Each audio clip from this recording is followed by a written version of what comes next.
I first started working at Hack in the fall of 2002. What led me to work at Hack was pure luck. I ran into the director, Ron Talbot, who's still the director of the program, and he was letting me know that the person who was in my position before was leaving and there was a vacancy.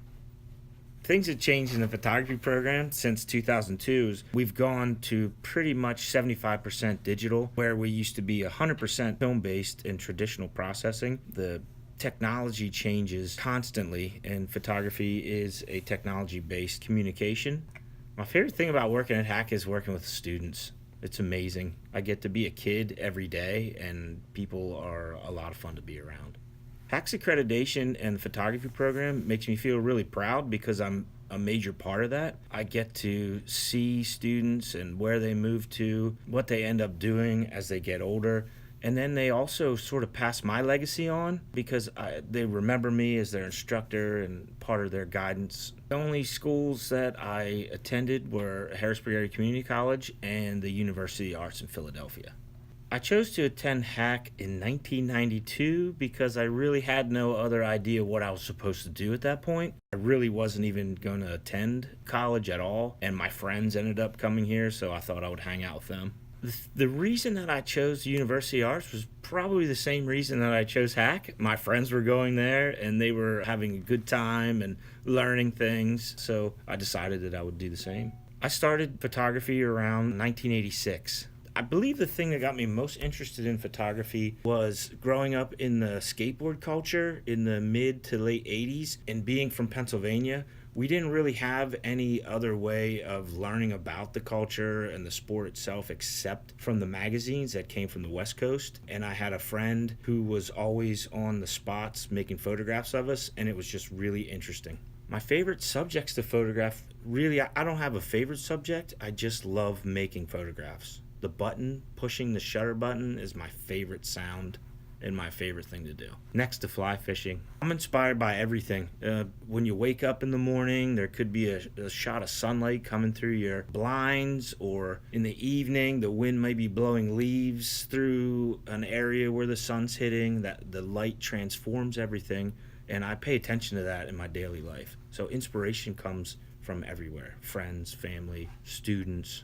If I had to choose between shooting digital and film photography, I wouldn't really choose, because photography to me it's the same. No matter what the capture is, the act of making a photograph is exactly the same. I think some of my biggest accomplishments is that I've been doing this job at Harrisburg Area Community College for 17 years. That's a pretty big accomplishment because I'm not one to stay in one place. Plus, I'm a dad. That's a pretty huge accomplishment also, and my kid's a good kid. And I'm a husband. If I had to think again about how the different translations between film and digital has affected my photography, I would say digital photography has allowed me to shoot a lot more than I would normally shoot, because I really am not a big fan of developing film. That's a big holdup for me on one side, but it's incredible the amount of images you can take within minutes.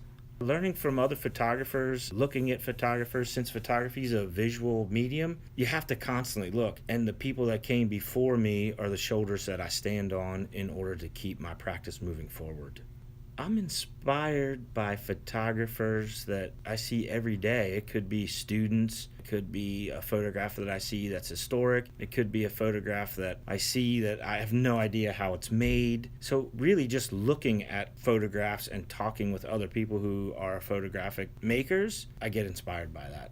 When I was growing up, there was an older guy that lived near me who was taking photography in the high school that we attended. And everything that he did, he was sort of a guy that I idolized. Later in life, I lost touch with him because of choices that he made weren't the same choices that I would make. But seeing him with the camera made me excited to capture these moments that were happening around us, which led me to my first photo course at Cumberland Valley High School in Pennsylvania, where the instructor was Jeff Scott, who was my first mentor in photography. And then maybe 10 years later, after I graduated high school, I got the opportunity when I started working here to reconnect with Jeff as an adjunct faculty member with our program. And I've been able to spend a lot of time with him.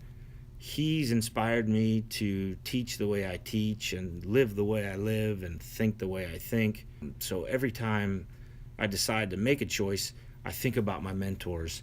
Jeff Scott is 100% one of my favorite people, along with our director of the program, Ron Talbot, who really allowed me to take my photography and move it into a direction where I can think about transcendence in a fine art element. But the guy that got me going, he got me started in skateboarding and got me started in photography and got me started in drawing and painting, was just a guy that I idolized from my neighborhood.